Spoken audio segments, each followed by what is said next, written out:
বলুন সকলে আল্লাহুম্মা আমিন।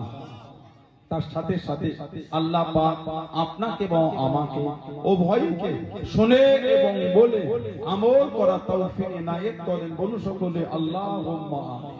আমার আল্লাহ পাক জাল্লে জালালুহু জাল্লে শানুহু তানা দরবারে লাখ লাখ শুকর, কোটি কোটি শুকর যে আল্লাহ পাক আপনাকে আমাকে এতগুলি মানুষ, এতগুলি মুসলমানকে এমন একটা সুন্দর মাহফিলে হাজির করালেন, এমন একটা জায়গায় বসালেন, সকলে মিলে আল্লাহ পাকের শুকর আদা করে বলুন আলহামদুলিল্লাহ। এমন একটা জায়গা আল্লাহ পাক আমাদের করে হাজির করিয়েছে, এমন একটা মাহফিল আল্লাহ পাক আপনাকে আমাকে বসিয়েছেন, যে মাহফিলে বসলে আল্লাহর রাসূল বলেছেন হাফাতুহুমুল মালাইকা, ফেরেশতারা নূরে ডানাগুলিকে দিয়ে বান্দা বান্দীদের করে গোল করে ঘিরে রাখেন। বলুন না সুবহানাল্লাহ। এমন একটা জায়গায় আল্লাহ আমাদের বসিয়েছে, শুধু আজকে বলে নয়, দুনিয়ার যেখান থেকে আমরা ইবাদত করি, তাসবিহ পড়ি, জিকির করি, সুবহানাল্লাহ, আলহামদুলিল্লাহ, আল্লাহু আকবার, সেটা দুনিয়ার যেখান থেকেই পড়ি। আল্লাহর রাসূল বলেছেন, হাদিস শরীফের কিতাব মুসনাদে বাজ্জারের মধ্যে এসেছে, হায়াতি খায়রুল লাকুম ওয়াফাতি খায়রুল লাকুম, হায়াতি খায়রুল লাকুম, আমি নবী তোমাদের মধ্যে থাকাটা তোমাদের জন্য উত্তম, ওয়াফাতি খায়রুল লাকুম, আর আমি নবী তোমাদের চোখের আড়াল হওয়া ওটাও তোমাদের জন্য উত্তম, তুরাদু আলাইয়া আমালাকুম, আমি নবী আমার উপর তোমাদের আমলগুলিকে সব ফিরিয়ে দেওয়া হবে, ফামা রাআইতু মিন খায়রিন, আমি রাসূল যখন তোমাদের ভালো ভালো আমলগুলিকে দেখব, হামিদুল্লাহ আলাইহি, আমি নবী তোমাদের ভালো আমল দেখে আল্লাহ পাকের শুকরিয়া আদায় করতে থাকব। জোরে বলুন না সুবহানাল্লাহ। আমার রাআইতু মিন শাররিন, আর আমি রাসূল যখন তোমাদের খারাপ আমলগুলিকে দেখব, ইস্তিগফারতুল্লাহ লাকুম, আমি নবী তোমাদের হয়ে আল্লাহ পাকের দরবারে ইস্তিগফারটা চাইতে থাকব। বলুন না সুবহানাল্লাহ। সেই নবীর মোহাব্বতে এসেছেন ঈমানকে মজবুত করে। কে মানে না মানে বলতে পারবো না আমি মানি, এই ঈমান তৈরি করে। নবীকে কে মানো না মানো আমি বলতে পারবো না আমি মানি। দাবি করাটার নাম নবী মানা, দাবি করা তার নামই যদি নবী মানা হতো, সমাজ এত নোংরাটা বাড়ছে কি করে? শুক্রবারে মসজিদে গেলে মনে হয় না এলাকায় নোংরা লোকটা কেউ আছে। কে বলে জুমার দিন শুক্রবার মসজিদে গেলে মনে হয় না এলাকায় খারাপ ব্যক্তি কেউ আছে। কথা ঠিক বলছে না ভুল বলছে? গোটা মসজিদ লোকে ভরে গিয়েছে, মসজিদ ভরে বাইরে চট বিছাতে হয়েছে, এত লোকের চাপ। সবই যদি নামাজি হলো, সবই যদি আল্লাহওয়ালা হলো, সবই যদি প্রকৃত মুসল্লি হলো, সমাজে তাসের আড্ডা তো বাড়লো কি করে? বলেন, আপনারাই বলেন। সমাজে লটারির দোকানগুলো এত বাড়ছে কি করে? সমাজে সুদের ব্যবসা তো বাড়ছে কি করে? বলেন আপনারা, আমি কি বলবো? না না, সব আল্লাহওয়ালা, যেতে হয় যায়। গরমের সময় নদীর পানি একটু বেশি থাকে না কম থাকে? বর্ষার সময় কি বলে? গরমের সময় নদীর ধারে গিয়ে দেখবে নদীর ধারগুলো সব বন হয়ে গেছে, জমজমাট। বর্ষায় গিয়ে দেখবে কি সব পরিষ্কার। কে সাফ করলো? বলে ওই পানির যে তোর, ওই তোরেই ময়লাগুলিকে নিয়ে চলে যাচ্ছে। কথা ঠিক বলছি না ভুল বলছি? জুম্মার নামাজ হলো তোরের নামাজ। সময় হয়ে গেল, এই বাড়ি থেকে দুটো, এই বাড়ি থেকে একটা, ওই বাড়ি থেকে তিনটা, এই বাড়ি থেকে একটা, সব যখন কাতারতে মসজিদে যায়, ও আর কি করবো, ওই তোরে ও বার হয়ে মসজিদে চলে গেল। তোরের নামাজ জুম্মা, কথা বুঝলেন না? তোরের নামাজ সবাই যাচ্ছে, উনিও যাচ্ছে। এখান থেকে ভালো হয়ে ভালোবেসে নামাজে জানবেন নামাজটা আল্লাহ পাকের দরবারে কবুল। জোরে বলে, জোরে বলা গেল না? আল্লাহ রাসূল যে ব্যক্তি জুমার দিন শুক্রবার খুতবার আগে মসজিদে যাবে, আল্লাহ পাক তার ফেরেশতাদের পাঠিয়ে দেন রূপোর খাতা, সোনার কলম। যারা খুতবার আগে মসজিদে প্রবেশ করে তাদের নামগুলি রূপোর খাতার উপরে সোনার কলম দিয়ে লিখতে থাকেন। জোরে বলুন না সুবহানাল্লাহ। আমাদের সমাজে জুমার দিন বেশি ভিড়টা হয় এক রাকাতের মাথায়, সেজদায় চলে গেল তখন ছুটছে পিছে। কথা ঠিক বলছে না ভুল বলছে? মনটা ভালো, দাবি করলে হয় না। যারা মেনেছে তাদের দিকে শিক্ষা না, মেনেছেন খারাপ। দাবি করাটা নাম মানা। সুদের ব্যবসা দিনের দিন বেড়েই যাচ্ছে। এবার একটু আমাকে বলেন, সুদ খাওয়াটা আল্লাহ আল্লাহর রাসূলকে খুশি করা না কষ্ট দেওয়া? তাস খেলাটা, লটারি কাটাটা, হারাম খাওয়া, মিথ্যা বলা।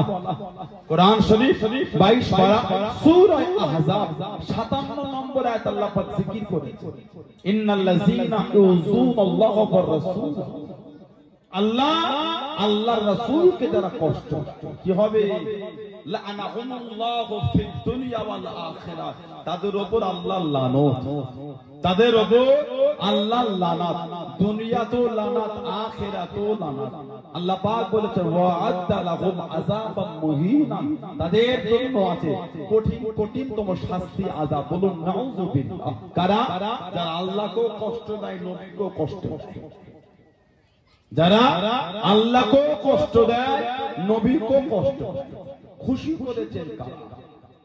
খুশি করেছেন আমার রাসূলের সাহাবা। জোরে বলবেন না সুবহানাল্লাহ।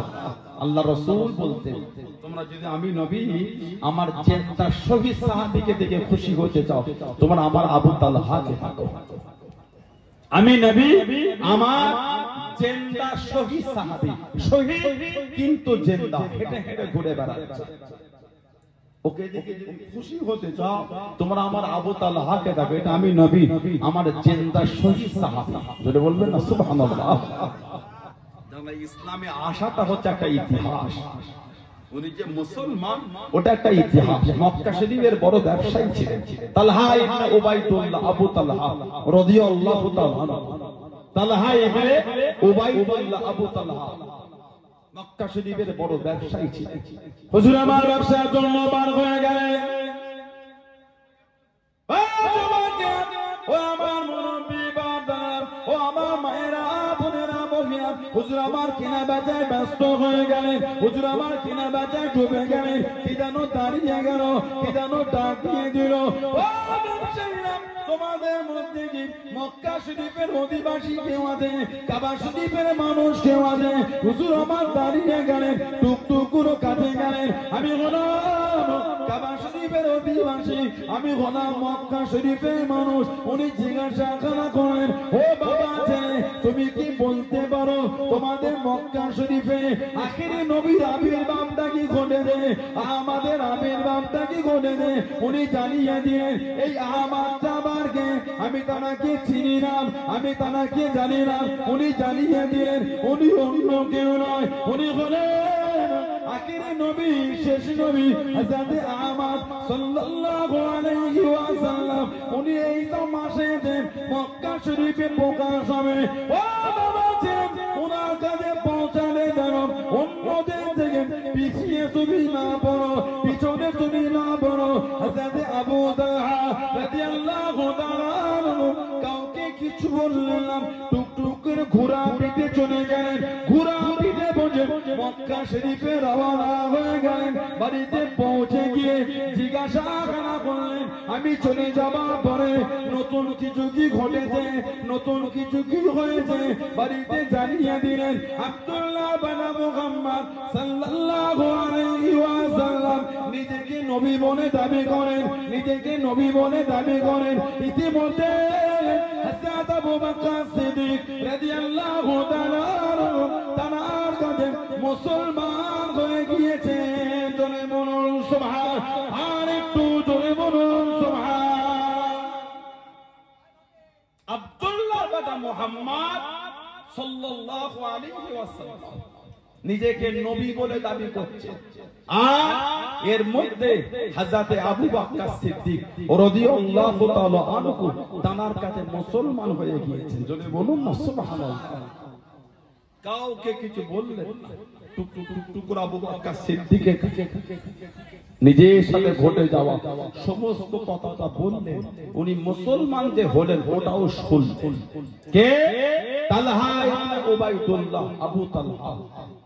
আশারায়ে মুবাশশিরা 10 জন সাহাবা নাম ধরে আমাদের নবী জান্নাতে সার্টিফিকেট দিয়েছেন। প্রথম সারি, আলহামদুলিল্লাহ, নবী পাকের সব সাহাবারাই জান্নাতে। বলবেন না? আমাদের সমাজে কিছু কাফের আছে, কাফের। আহলে সুন্নাত ওয়াল জামাআতের আকীদায় তারা কাফের। কারা? যারা আমিরে মুআবিয়া রাদিয়াল্লাহু তাআলাকে কাফের বলে। জানেন কিছু কিছু কাফের আছে তার নবী সাহাবী হযরতে আমিরে মুআবিয়া রাদিয়াল্লাহু তাআলা তার সম্বন্ধে বিয়াদবি করে। আমি নিজে একটা ভিডিও দেখেছি, আমিরে মুআবিয়া রাদিয়াল্লাহু তাআলা হুজুরে রওজা শরীফে জুতো ছুঁড়ছে, জুতো। নাউজুবিল্লাহ বলবেন না?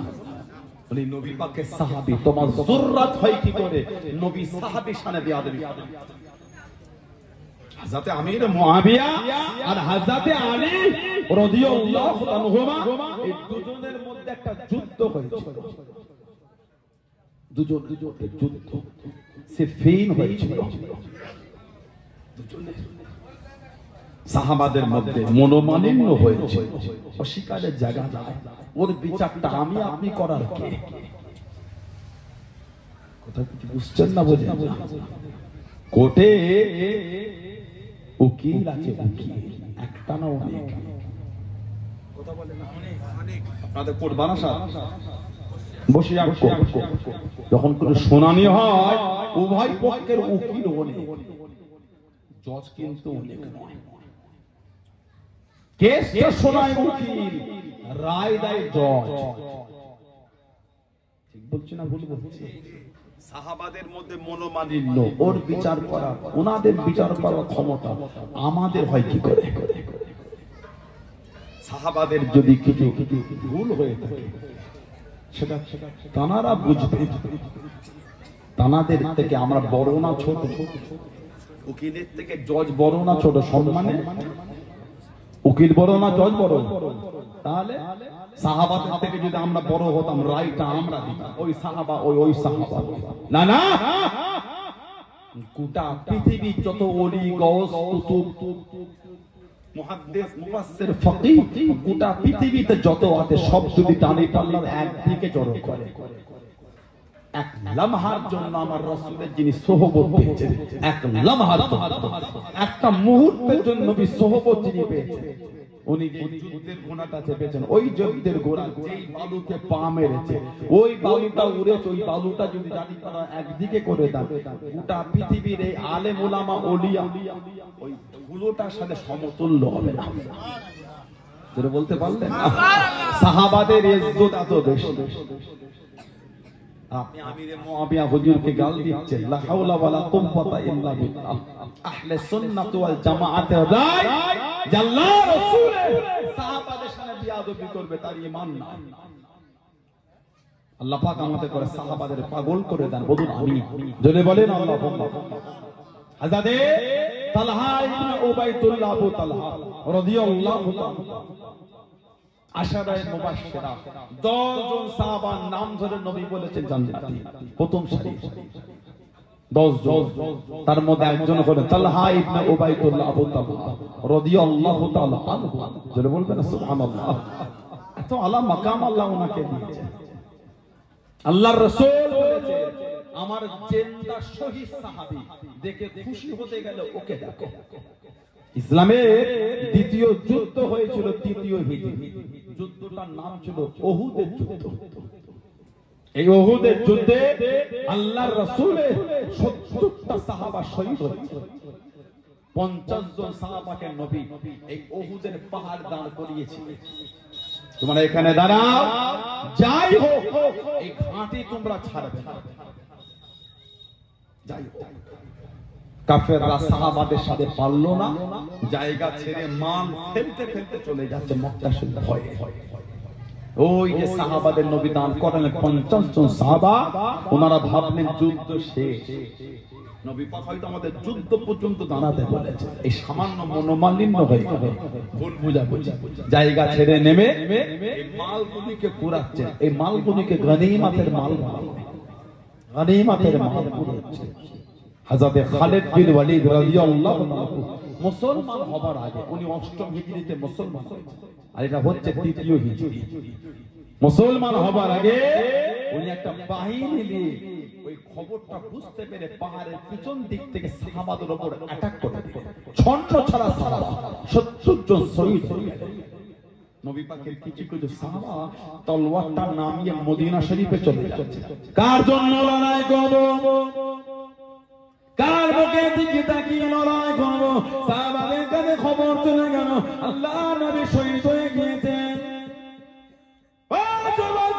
আল্লাহ রাসূলের সাহাবা যেটা বাড়ির দিকে চলে যায়, সাহাবাদের বাড়ির মহিলারা, সাহাবাদের মায়েরা, সাহাবাদের বোনেরা, বিবিরা দরওয়াজা খানে দাঁড়িয়ে গেলেন, সীমানা খানা কাট করে দিলেন। বাড়িতে ঢুকতে দেবো না, বাড়িতে আসা হবে না, যাবার সময় আল্লাহ নবীকে সাথে সাথে করে দিয়ে গেলেন। আসার সময় কেন একা একা ফিরে গেলেন? আমাদের নবী কই, আমাদের নবী কই, আমাদের নবী কই, আমাদের নবীকে আনলে ভিতরে ঢুকতে দেবো না, ভিতরে আসতে দেবো না, যাবার সময় আল্লাহ নবীকে সাথে সাথে করে দিয়ে গেলেন। আসার সময় কেন একা একা ফিরে গেলেন? আমাদের নবী কই, আমাদের নবী কই? ও যুবক, আল্লাহ পাকের হুকুম হয়ে গেল। আল্লাহ নবী উহুদের পানে দাঁড়িয়ে গিয়ে আল্লাহ নবী আওয়াজ দিয়ে দিলেন, আল্লাহ নবী জানিয়ে দিলেন, আনা মুহাম্মদ ইবনে আব্দুল্লাহ, আনা মুহাম্মাদুর রাসূলুল্লাহ সাল্লাল্লাহু আলাইহি ওয়াসাল্লাম। আল্লাহ নবীর নূরে জবান শরীফের আওয়াজ খারাপ, আল্লাহ পাকের হুকুমে 15 থেকে 20 কিলোমিটার দূরে সাহাবাদের কানে কানে পৌঁছে গেল। জোরে বলুন সুবহান, আর একটু জোরে বলুন সুবহান। সাহাবারা ঘরে চলে যাচ্ছে, যখন নবী নাই কার জন্য লড়াই করে? সাহাবাদের বাড়ির মেয়েরা রাস্তা কাট করেছে, কাউকে ঢুকতে দেবে না। যাবার সময় আমাদের নবীকে সাথে করে নিয়ে গেছেন, আর ফিরছেন একা। যতক্ষণ নবীকে না আনবেন কাউকে ঢুকতে দেবো না। নবী পাক উহুদের পাহাড় থেকে বলছে আমি নবী জিন্দা। এই যে নবীর নূরের জবান শরীফের আওয়াজ, আল্লাহ পাকের হুকুম সাহাবাদের কানে কানে পৌঁছে যাচ্ছে। জোরে বলবেন না সুবহানাল্লাহ। সাহাবারা আবার তলোয়ার করে উহুদে ছুটেছে, 70টা সাহাবা শহীদ। এই যে সাহাবাদের দলটা এলোমেলো হয়ে গেল।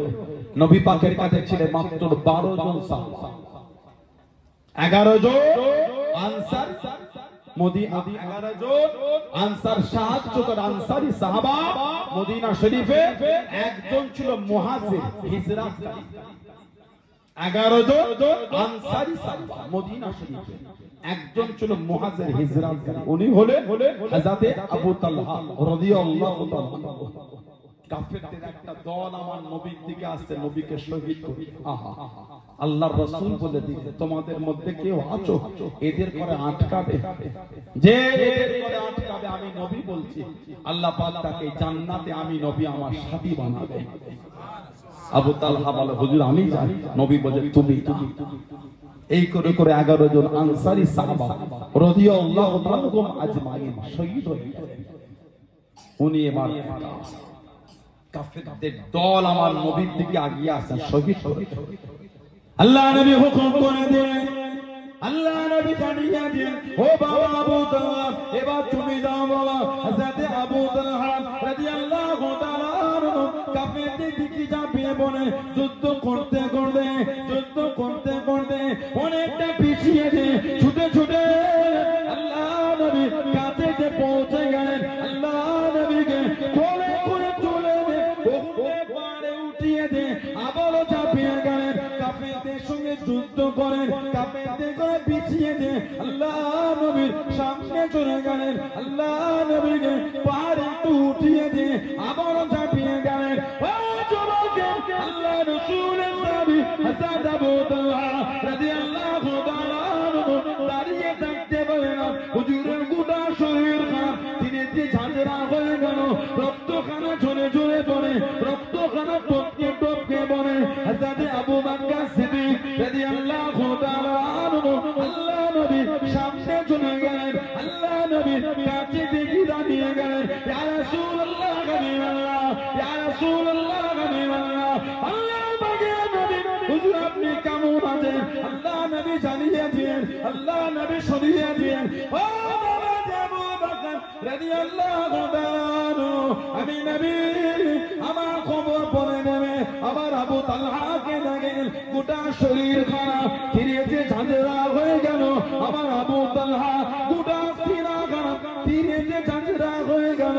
আমার আবু তালহাকে দেখেন আল্লাহ নবী হযরত আবু তালহা রাদিয়াল্লাহু তাআলা সামনে চলে গেলেন। আল্লাহ নবী চোখ পড়া পানিলে কেঁদে কেঁদে জানিয়ে দিয়ে, ও আবু তালহা আমি নবী এখান থেকে দেখতে পাচ্ছি আল্লাহ পাকের জান্নাতে তোমার থাকা জায়গা খারাপ। আমি নবী এখান থেকে দেখতে পাচ্ছি, জনে বলুন সুবহান, আর একটু জনে বলুন সুবহান। গোটা শরীরটা ফিরেছে ঝাঁঝরা হয়ে গেছে। কিতাব এসেছে ৭২ থেকে ৮০টা দিন নিজের শরীরের মধ্যে নিয়েছে, একটা তীরও আমাদের নবীকে লাগতে দেয় না। বললেন না সুবহানাল্লাহ। আল্লাহর রাসূল আবু তালহা আমি নবী এখান থেকে আল্লাহর জান্নাতে তোমার থাকা জায়গাটা দেখতে পাচ্ছি। জোরে বলবেন না। তালহা ইবনে উবাইদুল্লাহ তার নবী বলতেন জিন্দা শহীদ সাহাবী, শহীদ কিন্তু জিন্দা, হেঁটে হেঁটে ঘুরে বেড়াচ্ছে। জোরে বলবেন না সুবহানাল্লাহ। মুসলমান হয়ে গেলেন, ইসলামে ৪৪ নম্বর মুসলমান হয়েছে হযরত তালহা ইবনে উবাইদুল্লাহ আবু তালহা। এত কষ্ট ওনাকে দিয়েছিল, কিতাব এসেছে দুটো হাত দড়িতে বেঁধে ওই দড়িটা গলার সাথে বেঁধে কাবা শরীফের পাশে সাফা মারওয়া পাহাড়ের পাশ থেকে ওনাকে টেনে টেনে হিঁচড়ে হিঁচড়ে নিয়ে গেছে। শরীরের চামড়াগুলো সব উঠে উঠে চলে যাচ্ছে। আর পিঠেতে ওনার ধাক্কা মারে, আর একটা লাঠি নিয়ে ওনার মাথাতে আঘাত করা হচ্ছে। লোকে জিজ্ঞাসা করছে এই যুবকটার অন্যায়টা কি? জবাব দিকে বাগদাদ ধর্ম ছেড়ে ইসলাম ধর্ম কবুল করেছে হযরত তালহা ইবনে উবাইদুল্লাহ আবু তালহা রাদিয়াল্লাহু তাআলা। দ্বীনের জন্য যে খিদমত, আল্লাহু আকবার, দ্বীনের জন্য যে দান জীবনে উনি করেছেন দ্বীনের জন্য। উনি ছিলেন হযরত আবু বকর সিদ্দিক রাদিয়াল্লাহু তাআলা হুজুরের জামাই। সিদ্দিক আকবরের জামাই ছিলেন। সিদ্দিক আকবরের মেয়ে ছিল তিনটে। একটা মেয়ে আমাদের মা সৈয়দা তাহেরা তাইয়্যিবা আয়েশা রাদিয়াল্লাহু তাআলা আনহা, সুবহানাল্লাহ বললেন না। আর একজন হযরত আসমা, হযরত আসমা রাদিয়াল্লাহু তাআলা আনহা, জানার লাকাব ছিল জাতুন নাকাতাইন, দুই ফিতের মালকিন। যেদিন রাতে নবী ওনার বাড়িতে গেলেন হিজরাতের জন্য, খালি টোকা দিয়েছেন সিদ্দিক আকবর দরজা খুলে, আসসালামু আলাইকা ইয়া রাসূলুল্লাহ। নবী পাক সালামের জবাব করে, কি বাবা ঘুমান না? হুজুর আপনার ইন্তজার। জোরে বলবেন না হুজুর আমি একা না, আমার সাথে আমার মেয়ে আমার আসমাও জেগে থাকে। জোরে বলবেন না সুবহানাল্লাহ। হুজুর সারা রাত আমি আপনার জন্য ইন্তজার করি, আর আমার মেয়ে সারা রাত আপনার জন্য নাস্তা তৈরি করে, আর একটা চামড়ার মশকের মধ্যে পানি ভরে থাকে। নবী হয়তো আজ রাতে আসবে, যে রাতে নবী গেলে ও রাতে নবীর নাস্তা আর চামড়ার মশকের মধ্যে পানি বাঁধার জন্য দড়ি খুঁজে পাচ্ছে না। কিতাব এসেছে তাড়াহুড়ো যে জামাটা পরনে ছিল, একটা ফিতে ছিল, ওই ফিতেটাকে খুলে টান দিয়ে ছিঁড়ে দুটো ভাগ করে এক ভাগ দিয়ে নবীর নাস্তা বেঁধেছেন, আর এক ভাগ দিয়ে নবী পাকের জন্য ওই চামড়ার মশকের মধ্যে পানি, ওই চামড়ার মশকের মুখ বেঁধেছেন। সেদিন থেকে লাকাব হয়ে গেল জাতুন নাকাতাইন, দুই ফিতের মালকিন। জোরে বলুন না সুবহানাল্লাহ। হযরত আসমা রাদিয়াল্লাহু তাআলা আনহা সিদ্দিক আকবর হিজরত করলেন, বাড়িতে যা ছিল একটা কড়ি কানা বলো রেখে যায়, সব নবীর সাথে নিয়ে চলে গেছে। একটা কড়ি কানাও রাখে। ওনার দাদু হযরতে উসমান, পরিচিত নাম হলো হযরতে আবু কুহাফা। সিদ্দিক আকবরের আব্বার নাম হলো উসমান, আর আবু বকর সিদ্দিকের নাম হলো আব্দুল্লাহ। আব্দুল্লাহ ইবনে উসমান রাদিয়াল্লাহু আনহু, দুজনেই পরিচিত নাম হলো আবু বকর ইবনে আবু কুহাফা রাদিয়াল্লাহু আনহু। এই দাদু হযরতে আসমা তখন মুসলমান হয় না, উনি ফাতেমা মক্কার পরে মুসলমান হয়েছে। দাদু বলছে, এই আসমা, জি দাদু, তোর আব্বা যে চলে গেল, বাড়িতে রেখে গেল কিনা সবই নিয়ে গেল। হযরত আসমা একটু বুদ্ধিমতী ছিলেন। কাপড়ের একটা কোণে কাপড়গুলিকে কাপড়ের কোণে এই মুড়ে দাদুকে দিতে, আমার আব্বা অনেক কিছু রেখে গেছে। দাদু চোখে দেখতে পেতেন না, ওই অন্ধ মানুষ ওই কাপড়ে হাতগুলি বলে, ও তোর আব্বা তো অনেক কিছু রেখে গেছে। হযরতে আসমা আল্লাহ জানাকে একটা আওলাদ দিয়েছে, নাম হলো জুবাইর, আব্দুল্লাহ নাম, হযরতে আব্দুল্লাহ রাদিয়াল্লাহু তাআলা, যিনি দুনিয়ায় আসার পরে গোটা মক্কা শরীফে খালি তাকবীর হয়েছে। হযরত আব্দুল্লাহ জন্মাবার পরে গোটা মক্কা শরীফে খালি তাকবীর হয়েছে। কেন? মক্কার কাফেররা দিনগুলো জানিয়ে দিয়েছিল, ও যুবকে, ও আমার মুরব্বি বাবা মায়েরা বোনেরা, আল্লাহ নবীর সাহাবাদের জানিয়ে দিল, আল্লাহ নবীর সাহাবাদের শুনিয়ে দিল, তোদের বাড়ির মহিলাদের গর্ভে পুত্র সন্তান হবে না, তোদের বাড়ির মহিলাদের গর্ভে পুত্র সন্তান আসবে না। আমাদের দেবদেবীদের লালাত, আমাদের দেবদেবীদের লালাত, আমাদের দেবদেবীদের অভিশাপ। ও যুবকে, আল্লাহ রাসূলের সাহাবী হযরত আসমা রাদিয়াল্লাহু তাআলা পুত্র সন্তান প্রসব করে দিয়ে আল্লাহ নবীর সাহাবারা এত খুশি হয়ে গেলেন, এত আনন্দিত হয়ে গেলেন, মক্কা শরীফের রাস্তায় রাস্তায় মনে মনে তাকবীরে ধ্বনি তুলে দিলেন, হে মক্কা বিজির কাফের বেঈমানের দলেরা, তোদের দেবদেবীদের লানাত, তোদের দেবদেবীদের লানাত আমাদের বাড়ির মহিলাদের ঘরে লাগে না, আমাদের বাড়ির মহিলাদের ঘরে লাগে না।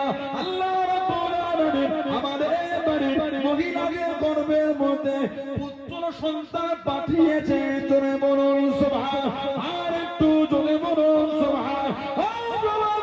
আল্লাহ নবী এত খুশি হয়ে গেলেন, আল্লাহ নবী এত আনন্দিত হয়ে গেলেন, আল্লাহ নবী টুকটুক করে চলে গেলেন, হযরতে আব্দুল্লাহকে কোলে নিলেন, হযরতে আব্দুল্লাহকে কোলে নিলেন, হযরতে আব্দুল্লাহকে কোলে নিয়ে আল্লাহ নবী নূরের মুখের মধ্যে একটু খেজুর ভরে নে, চিবিয়ে চিবিয়ে নরম করে, চিবিয়ে চিবিয়ে নরম করে আল্লাহ নবী নূরের মুখ মোবারক থেকে লালা শরীফ মাখা খাজুর, থুতু শরীফ মাখা খাজুর আল্লাহ নবী নূরের মুখ থেকে বার করে হযরতে আব্দুল্লাহ, হযরতে আব্দুল্লাহ, হযরতে আব্দুল্লাহ রাদিয়াল্লাহু তাআলা মুখের মধ্যে দিতে লাগলেন। জোরে বলুন সুবহান, আর একটু জোরে বলুন সুবহান।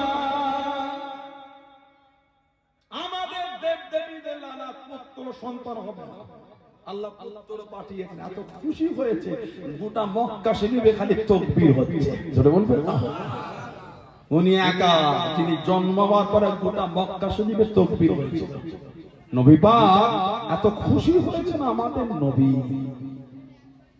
নূরের মুখের মধ্যে খাজুর ভরে চিবিয়ে নরম করে লালা শরীফওয়ালা খাজুর নবী ওনার মুখ থেকে বার করে হযরত আব্দুল্লাহকে খাওয়াচ্ছে। বলো সুবহানাল্লাহ। তাহানিক করেছেন, তাহানিক, তাহানিক করাটা হলো সুন্নাত, তাহানিক করা সুন্নাত। আমাদের সমাজে দেখবেন শুক্রবার বাচ্চাটাকে একটু সুন্দর জামা কাপড় পরিয়ে, ছেলে হোক মেয়ে হোক, বাচ্চাটাকে জামা কাপড় পরিয়ে একটা পেয়ালা, একটা পায়েস হোক, ক্ষীর হোক, মধু হোক, চিনি হোক, মিষ্টি হোক, সন্দেশ হোক, খাজর হোক নিয়ে মসজিদের গেটের কাছে দাঁড়ায়। ইমাম সাহেব নামাজ পড়িয়ে বার হয়ে বাচ্চাটাকে একটা ফু দিয়ে হাতটা ধুয়ে একটু মিষ্টি জাতীয় কিছু নিয়ে এই ঠোঁটের জিভে একটু লাগিয়ে দেয়, ওই তাহানিক হয়ে গেল। তাহানিক করাটা সুন্নাহ। আল্লাহর নবী হযরত আব্দুল্লাহ রাদিয়াল্লাহু তাআলা তাহানিক করেছেন নবী পাক লালা শরীফওয়ালা খাজুর দিয়ে। জোরে বলবেন না সুবহানাল্লাহ। আকিকা করা হলো সুন্নাহ। আল্লাহ রাসূল বলেছেন 7 দিন বা 14 দিন, না হলে বলে 21 দিন, হয় 7 দিন না হলে 14 দিন না হলে 21 দিন। এই জন্মের এই 3 দিনের মধ্যে কোনো একদিন আকিকা করাটা হলো উত্তম। যদি 3 দিনের মধ্যে কোনো একদিন না পারে যে কোনো দিন আকিকা করতে পারে, তবে এই 3 দিনের মধ্যে কোনো একটা দিন করা হলো উত্তম। আল্লাহর রাসূল বলেছেন ছেলে হলে 2টো খাসি, মেয়ে হলে একটা। ছেলে হলে 2টো, মেয়ে হলে একটা। আল্লাহ আমাদের শরীয়তের বিধানকে মানা তৌফিক দান করে, বলুন আমিন। জোরে বললেন আল্লাহুম্মা আমিন। দিনের জন্য সাহাবাদেরকে খেদমত, আল্লাহু আকবার। সিদ্দিক আকবরে আরেকটা মেয়ে ছিল হযরত উম্মে কুলসুম, ওনার সাথে বিয়ে হয়েছে তালহা ইবনে উবাইদুল্লাহ আবু তালহা। হযরত উম্মে কুলসুম এর একটা কিতাব আছে, আল্লামা ইবনে হাজার আসকালানি হুজুর লিখেছেন আল ইসাবা ফি তামহিজ সাহাবাতে এসেছে, সুরুমে হায়াত সাহাবা কিতাব এসেছে, উজুল গাওয়া বলে সাহাবাদের জীবনী কিতাব এসেছে। হযরত উম্মে কুলসুম রাদিয়াল্লাহু তাআলা আনহা সিদ্দিক আকবরের মেয়ে, উনি দেখছেন ওনার স্বামী বিছানায় ঘুমাতে পারছেন না, একটু বসছেন, একটু হাঁটছেন, আবার একটু শুচ্ছেন, বড় পেরেশান। বিবি জিজ্ঞাসা করলেন কি ব্যাপার, আজকে এত চিন্তিত আপনি, ঘুমই আসে না, এত চিন্তা? জবাব দিয়েছে আমি চিন্তিত হয়ে গেছি, ব্যবসা সূত্রে আমার লাভ্যাংশ হচ্ছে লাভ 7 লক্ষ দিরহাম। সুবহানাল্লাহ বললেন না, 7 লক্ষ দিরহাম খালি লাভ এসেছে। ব্যবসাটা কত বড়! 7 লক্ষ দিরহাম যদি লাভ হয় তাহলে মূল অ্যাসেট কত? সুবহানাল্লাহ বললেন না। কোন ব্যবসায়ীর যদি 1 বছর ব্যবসা করলে যদি 5 কোটি টাকা লাভ হয়, নিশ্চয়ই তার ব্যবসার মূলধন 100 কোটি। 100 না হলো 70-80 তো হবে, না হলে 5 কোটি লাভ হবে। কথা ঠিক বলছি না ভুল বলছি? 5 কোটির ব্যবসা লাভ, ওই ব্যবসার মূলধন কম করে হলো 70-80, না 5 কোটি হবে কি? 7 লক্ষ দিরহাম খালি লাভ এসেছে, ব্যবসার মূলধনটা কত? আমাদের সমাজে কিছু কিছু লোক ভাবে সাহাবাদের মনে হয় অর্থ বেশি ছিল। তোমার 10টা পিড়িতে যা টাকা জোগাড় করে সমাজের গরিব নয় ধনী লোককে বলতে 10 পিড়ির যা টাকা নবী পাকের একজন সাহাবী ছিলেন তার থেকে বেশি অর্থ ছিল। বললেন না, আরেকটু জোরে বলা গেল না? সাহাবাদের আল্লাহ এত ধনী করেছেন। উসমান ইবনে আফফান রাদিয়াল্লাহু তাআলা, যাকে নবী বলেছেন উসমান গনি, সুবহানাল্লাহ বলবেন। আমাদের নবী ওনাকে বলেছেন উসমান রফিকি ফিল জান্নাহ, তুমি হবে আমার আল্লাহর জান্নাতের বন্ধু। নবী তাকে কাঁদছেন, কি ব্যাপার? বলে হুজুর একটা আমল দেন, যে আমলটা করলে আমার হুজুর ব্যবসায় বরকতটা কমে যাবে। কি বললাম বলুন তো? ব্যবসায় বরকত বাড়বে না কমবে? কথা বলে না হুজুর, একটা আমল দেন, আমল যে আমল করলে ব্যবসায় বরকত কমবে বাড়বে না। হুজুর বিয়াতে যেভাবে আমি উসমানের দিনের দিন ব্যবসায় বরকত হচ্ছে, ভয় হয় আমি উসমান না ইবাদতের থেকে দূরে সরে যাই। দেখে সাহাবাদের সাথে আমাদের ঈমানের পার্থক্য থাকে। 3 প্যাকেট 5 টাকা দামে বিস্কুট বিক্রি করলে 15 টাকা হয়, 15 টাকার বিস্কুট বিক্রি করলে 1.5 টাকা লাভ হয়। কথা বলে না? এই 1.5 টাকা লাভের জন্য আসরের নামাজটাই ছেড়ে দিল, মসজিদের পাঁচিরে দোকান। ঠিক বলছি না ভুল বলছি? কে বলে 5 কাপ চা বিক্রি করলে 5 5 এ 25, বা 5 6 30, এই 30 টাকা চা বিক্রি করলে 10 টাকা লাভ কি 12 টাকা লাভ? কথা ঠিক না ভুল? 10 টাকা কি 12 টাকা লাভ? এই 12 টাকা লাভের জন্য মাগরিবের নামাজই ছেড়ে দিল। ঠিক বলছে না ভুল বলছে? ঠিক। পার্থক্য দেখেন। হযরত উসমান রাদিয়াল্লাহু তাআলা নবীর কাছে কাঁদছে, হুজুর আপনি একটা আমল দেন যেন আমার ব্যবসায় বরকত কমে। যেভাবে দিনের দিন বরকত বাড়ছে, ভয় হয় আমি ইবাদত থেকে দূরে না সরে যাই। হুজুর আপনার পিছনে নামাজ থেকে আমি দূরে না চলে যাই। আহা কি মোহাম্মদ, আল্লাহু আকবার। নবী পাক বললেন, যাও আজ থেকে তুমি আর দস্তরখান বিছিয়ে খাবে না। দস্তরখান বিছিয়ে বলে খাবে, বোঝা গেল দস্তরখান বিছিয়ে খেলে আল্লাহ বরকত দেয়। সুবহানাল্লাহ বলে, দস্তরখান বিছিয়ে খেলে আল্লাহ মালে বলে বরকত। দস্তরখান বিছিয়ে খাওয়া কি সুন্নাহ? সুবহানাল্লাহ বলে। আল্লাহ আমাদের আমল করার তৌফিক দান করুন। দস্তরখানে পা দেবেন। অনেকে আজ বড় দস্তরখান বিছায়, বড় মান, বড় জামা, এখান থেকে ওই কোণে ধাক্কা দিতে গিয়ে দস্তরখান উপর দিয়ে হাঁটে। দস্তরখান বিছালেন কেন? দস্তরখানা বিছাবার কারণ আমি আপনি খাচ্ছি, ওই খাবার লোকমা যদি দস্তরখানে পড়ে যায়, ওর থেকে তুলে খাওয়াটা হলো সুন্নাহ। এর বলবেন না সুবহানাল্লাহ? দস্তরখান পা দিবান নয়, দস্তরখান খাবার রাখা। সবাই দস্তরখান বিছিয়ে খাবে। মায়েরা, মেয়েরা, আমার বোনেরা, দস্তরখানা বিছিয়ে খাওয়া অভ্যাস করে। শুধু ফরজ নামাজ করলে হবে? এইগুলো তো করতে হবে। ফরজ ইবাদত তো করতেই হবে। যত এইগুলি এক্সট্রা বেশি আমরা করব, তাহাজ্জুদ করব, সালাতুল আওয়াবিন করব, মাগরিবের পরে 2 রাকাত করে করাকাত, 2 করে করাকাত, 6 রাকাত সালাতুল আওয়াবিন। আল্লাহর রাসূল যে ব্যক্তি সালাতুল আওয়াবিনের নামাজ পড়বে, তার গুনাহ যদি সমুদ্রের ফেনা পরিমাণ হয়, আল্লাহ দয়াময় দয়া করে সমুদ্রের ফেনা পরিমাণ গুনাহটা আল্লাহ maaf করে দেবে। তাহলে বলবেন না আমার মায়েরা, আমার বোনেরা, সালাতুল আওয়াবিন করবেন। মুরব্বি বাপেরা, মাগরিবের নামাজ খালি বার হতে পারলে ছটফট করছে, একটু বসেন না। 2 রাকাত করে 6 রাকাত সালাতুল আওয়াবিন পড়েন, তাসবিহ পড়েন। আল্লাহ আল্লাহ আল্লাহ আল্লাহ, একটু জিকির করেন। লা ইলাহা ইল্লাল্লাহ, লা ইলাহা ইল্লাল্লাহ, লা ইলাহা, একটু জিকির করেন। ওটাকে যে বুঝতে না বোঝেন, আল্লাহ আমাদের এই আমলগুলি করার তৌফিক দান করে। বলেন আমিন। বললেন আল্লাহুম্মা আমিন। সালাতুল আওয়াবিন পড়ুন, তাহাজ্জুদ পড়ুন, আল্লাহ দরজাকে বাড়িয়ে দেবে। আল্লাহ পাক মারিফাতের নূর আল্লাহ নসিব করবে।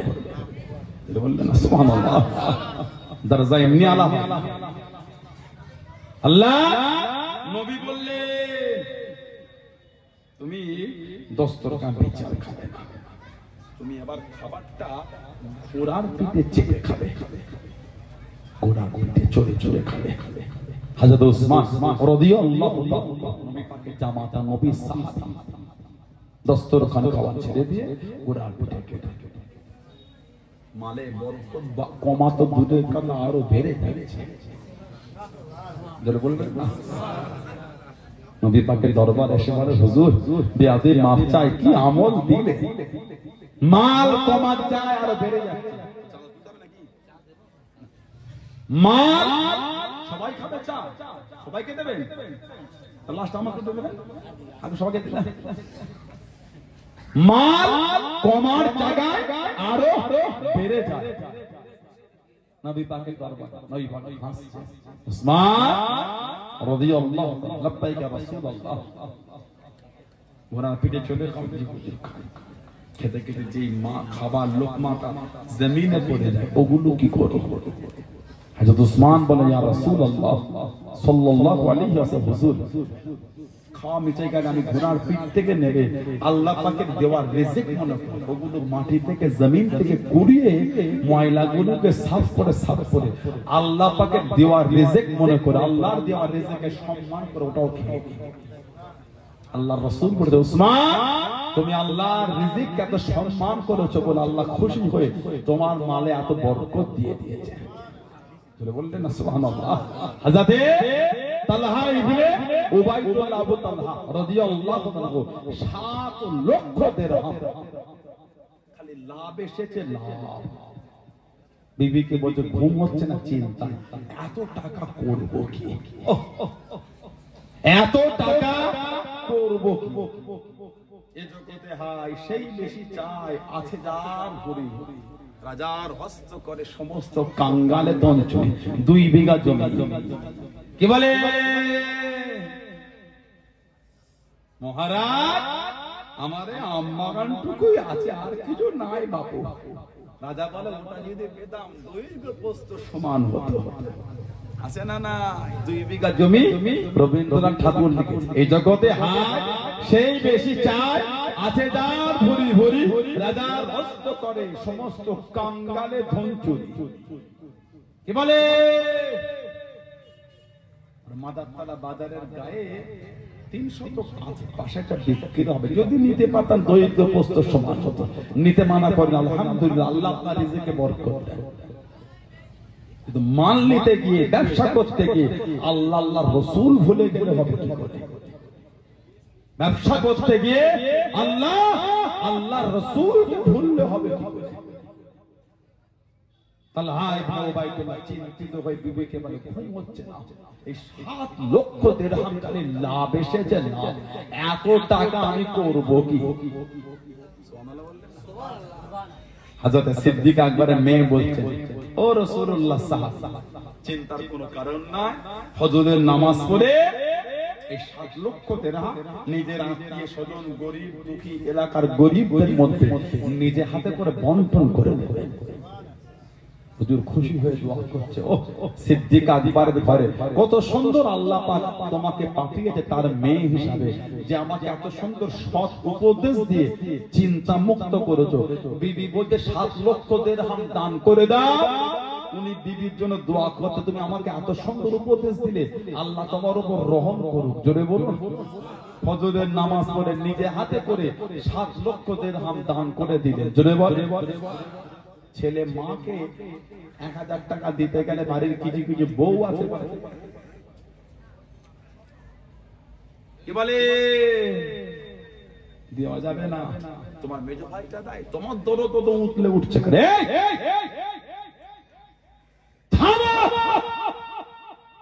বেয়াদব, জবানে লাগাম লাগাও, চেনো তোমার স্বামী তোমার স্বামীর মায়ের রক্ত চুষে বড় হয়েছে।